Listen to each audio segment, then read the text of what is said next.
بسم اللہ الرحمن الرحیم الحمد للہ رب العالمین وصلی اللہ وسلم وبارک علی نبینا محمد وعلی آلہ وصحبہ اجمعین اما بعد. ہم لوگ آج عمدۃ الاحکام للامام المقدسی اس کتاب میں حدیث نمبر 194 اور بعض PDF کے نسخوں کے اعتبار سے حدیث نمبر 245 پڑھنے جا رہے ہیں. حضرت ابو ہریرہ کی حدیث ہے. جی شیخ شروع کریں.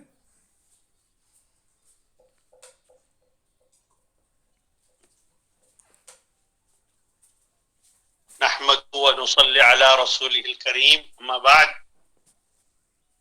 عن أبي هريرة رضي الله عنه قال أوصاني خليلي رسول الله صلى الله عليه وسلم بثلاث: صيام 3 أيام من كل شهر، وركعة الضحى، وأن أوتر قبل أن أنام. وعن محمد بن عباد بن جعفر قال سألت جابر بن عبد الله أنهى النبي صلى الله عليه وسلم عن صوم يوم الجمعة؟ قال نعم. وزاد مسلم ورب الكعبة. وعن أبي هريرة رضي الله عنه قال سمعت رسول الله صلى الله عليه وسلم يقول لا يصومن أحدكم يوم الجمعة إلا أن يصوم يوما قبله أو بعده. وعن أبي عبيدة مولى ابن أزهر واسمه سعد بن عبيد قال شهدت العيد مع عمر بن الخطاب رضي الله عنه قال هذان يومان نهى رسول الله صلى الله عليه وسلم عن صيامها يوم فطركم من صيامكم عن صيامهما. من یہاں پہ تو جمع کا صیغہ ہے نا. اچھا یہاں پہ جمع کا صیغہ ہے شیخ. یوم فطرکم من صیامکم. نہیں میں کہہ رہا ہوں صیامکم ہے. عن والیوم صیامہما جہاں غیاب کا صیغہ ہے نا وہاں تثنیہ کا صیغہ ہے وہ بول رہا ہوں میں. اچھا جی اچھا جی ہاں جی عن صيامها. قال هذان يومان نهى رسول الله صلى الله عليه وسلم عن صيامهما ايوه يوم فطركم من صيامكم واليوم الآخر تأكلون من نسككم. وعن أبي سعيد الخدري رضي الله عنه قال نهى رسول الله صلى الله عليه وسلم عن صوم يومين النحر والفطر. وعن اشتمال الصماء وأن کیا ہے شیخ؟ وأن يحتبي الرجل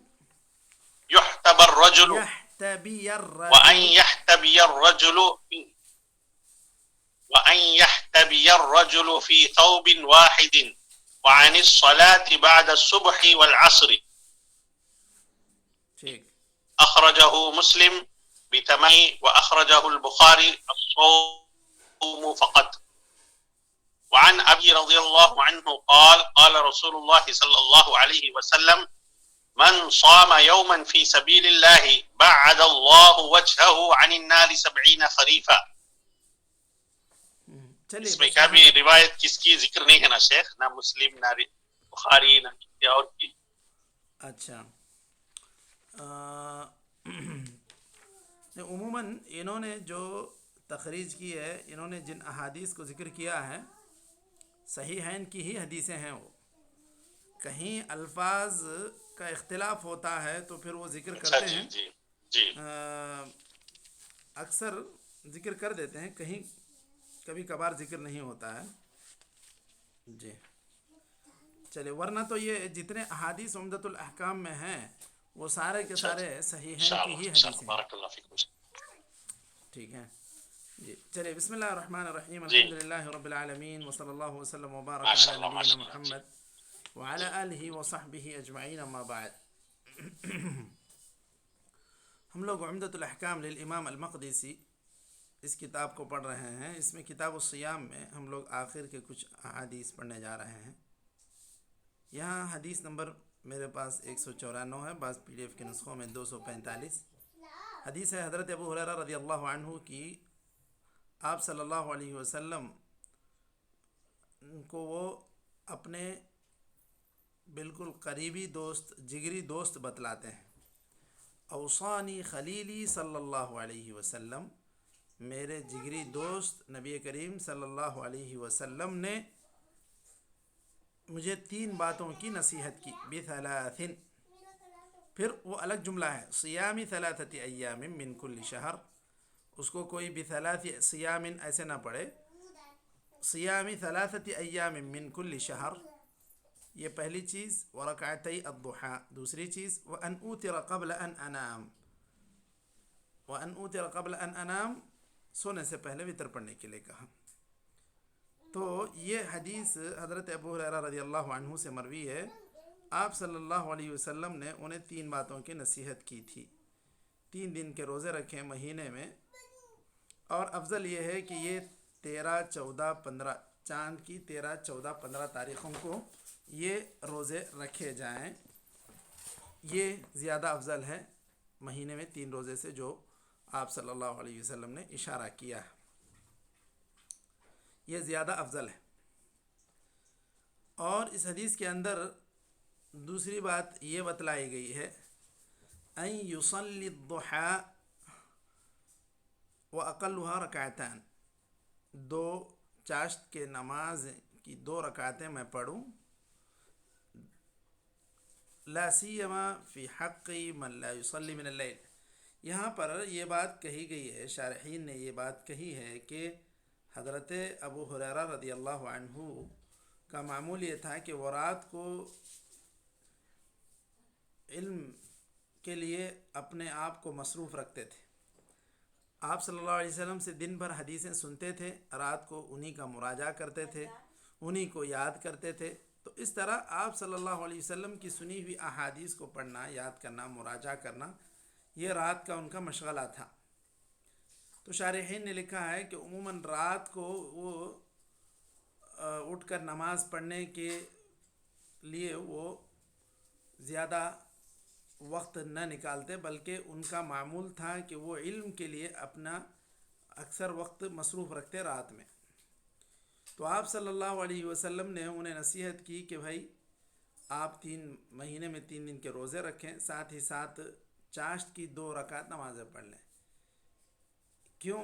اس لیے کہ آپ رات کو نماز پڑھنے کی طرف آپ کو پڑھنے کے لیے فرصت آپ کو نہیں مل رہی ہے، آپ علم میں مصروف ہیں، علم کو یاد کرنے، پڑھنے میں، لکھنے میں مصروف ہیں. تو آپ دن میں کم از کم آپ یہ نمازیں پڑھ لیا کریں چاشت کی.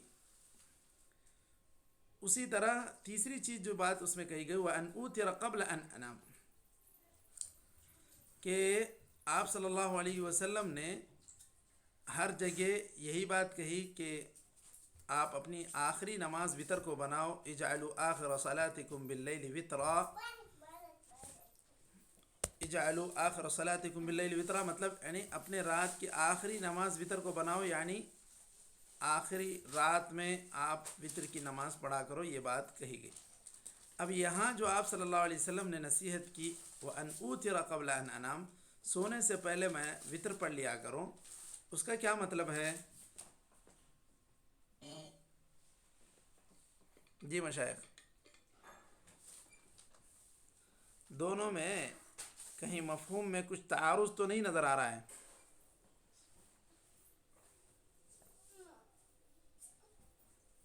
پھر سے ذرا سوال دہرائیے شیخ.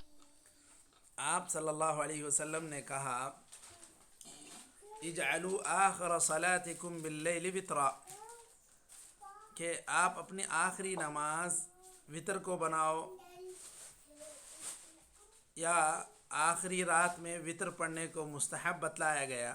لیکن یہاں پر آپ نے حضرت ابو ہریرہ کو نصیحت کی کہ وہ سونے سے پہلے وتر پڑھ لیا کریں.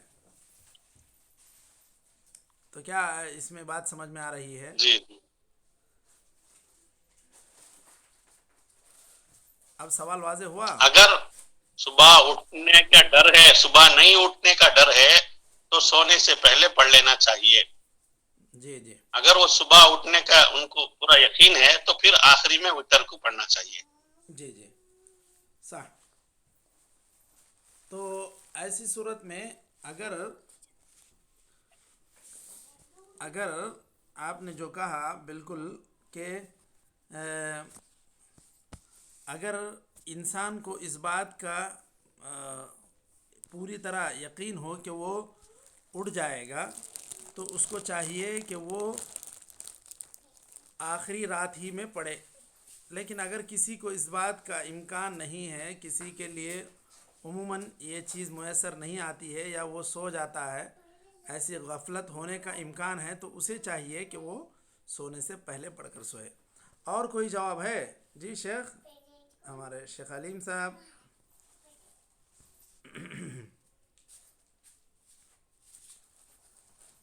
جی، یا تو پھر آگے بڑھتے ہیں. اصل میں یہاں پر جی یہاں پر اصل میں جو بات کہی گئی کہ حضرت ابو ہریرہ کو آپ صلی اللہ علیہ وسلم نے خاص نصیحت کی تھی، تو آپ صلی اللہ علیہ وسلم ان کے معمولات سے واقف تھے کہ یہ اکثر اب رات کو پڑھنے لکھنے کے لیے بیٹھ جاتے ہیں، پھر اس کے بعد سو جاتے ہیں.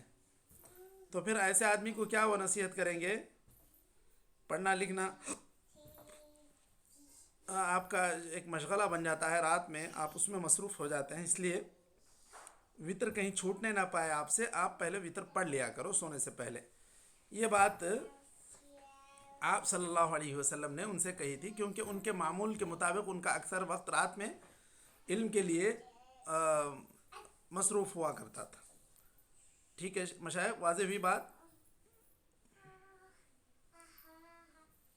جی بالکل مول صاحب، بالکل بالکل. جی. اور چونکہ وہ رات کو نماز ان کو پڑھنے کا زیادہ موقع نہیں ملتا تھا، تو ان کے لیے اور بھی ایک نصیحت کیا کی، دن میں وہ نماز پڑھ لیں. چاشت کی نماز کی خاص فضیلت ہے، تو اس کی طرف آپ نے خاص توجہ دلائی انہیں. سمجھ رہے ہیں؟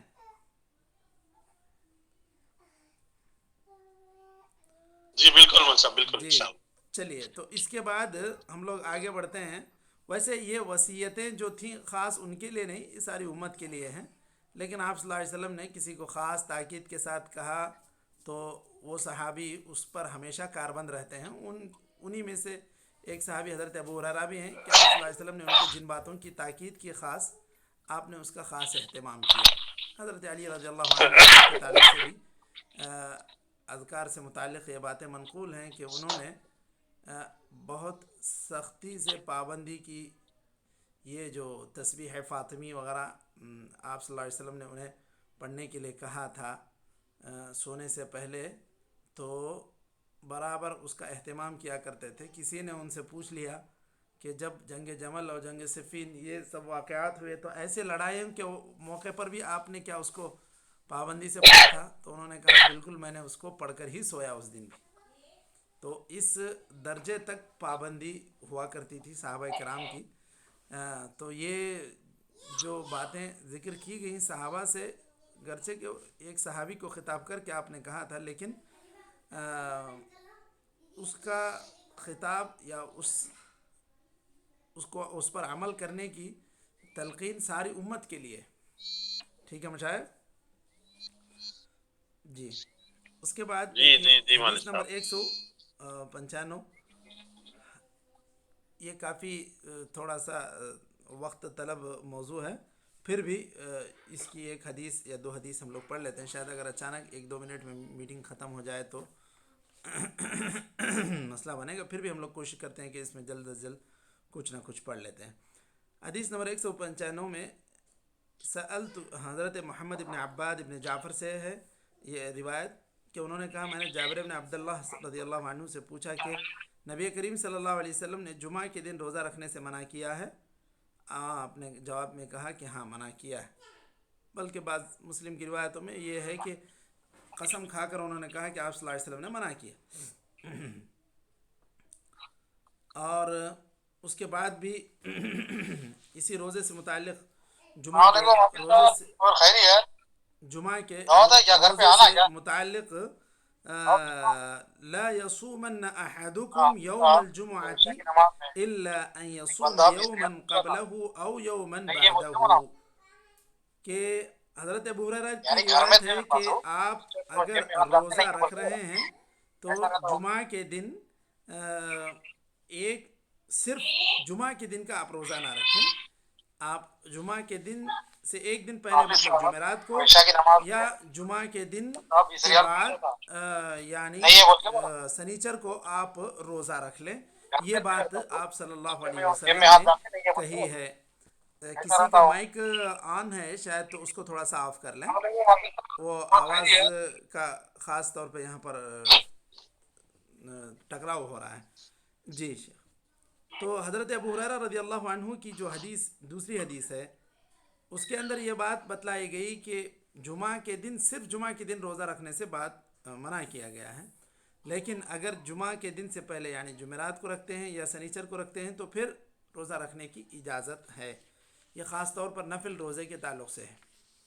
اور اسی طرح حضرت جویریہ رضی اللہ عنہا نے ایک مرتبہ روزہ رکھا جمعہ کے دن، تو آپ صلی اللہ علیہ وسلم نے ان سے پوچھا تھا کہ کیا تم نے گزشتہ کل یعنی جمعرات کو روزہ رکھا تھا؟ انہوں نے کہا نہیں.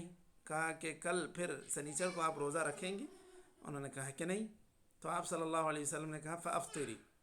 اگر ایسی بات ہے کہ صرف جمعہ کو رکھنا چاہ رہی ہیں تو نفل روزہ جمعہ کے دن رکھنے کی اجازت نہیں ہے، اور صرف فرض روزہ ہی جمعہ کے دن رکھا جا سکتا ہے. تو ایسی صورت میں نفل روزے خاص طور پر صرف جمعہ کے دن نہیں رکھے جائیں گے. یہ بات اس حدیث میں خاص تاکید کے ساتھ کہی گئی ہے. سب سے پہلی حدیث جو آئی ہے اس میں مفرد صرف یوم جمعہ کے انفرادی روزے سے ممنوعیت ہے، لیکن اجازت اس صورت میں ہے جب آپ جمعرات کو رکھیں یا ساتھ میں جمعہ کے دن کا روزہ رکھیں. تو ان دو دنوں کو اگر آپ ملا لیتے ہیں، یا تو جمعرات جمعہ یا پھر جمعہ ہفتہ، تو پھر اس صورت میں اجازت ہے، جیسا کہ حضرت ابو ہریرہ کی حدیث میں وارد ہے. اب یہ منع کیوں کیا گیا ہے؟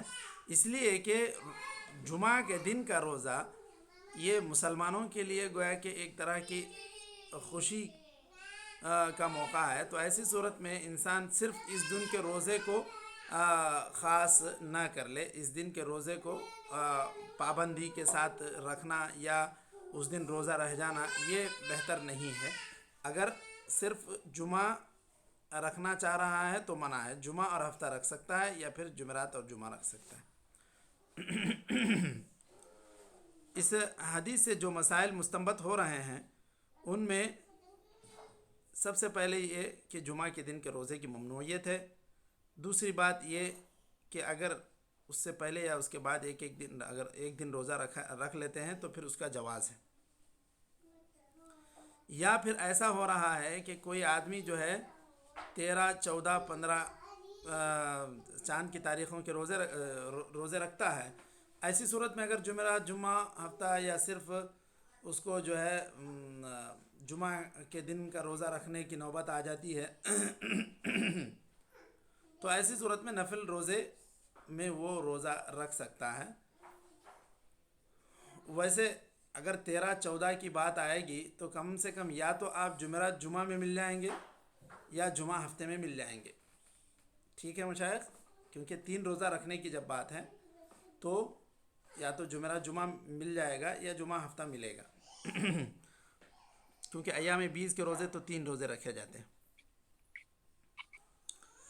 اچھا، اس کے بعد جی مول صاحب انشاءاللہ اس کے بعد جو حدیث ہے حدیث نمبر 197، اس کے اندر مزید تاکید کی گئی ہے کہ عید کے دن کے روزے کے تعلق سے کہ اس کی حرمت ہے. اچھا، یہاں پر ایک چیز اور ہے. یہاں آپ صلی اللہ علیہ وسلم نے جمعہ کے دن کے روزے سے منع کیا، ساتھ ہی ساتھ ہفتے کے دن کے روزے سے بھی منع کیا. صرف یوم السبت کا روزہ نہیں رکھا جا سکتا.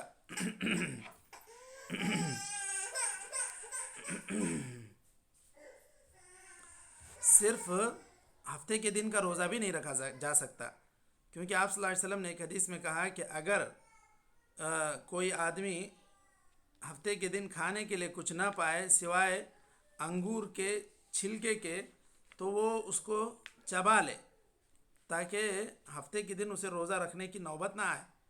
تو صرف ہفتے کے دن بھی روزہ رکھنا منع ہے. لحاح عنب بول کر اس میں حدیث ہے.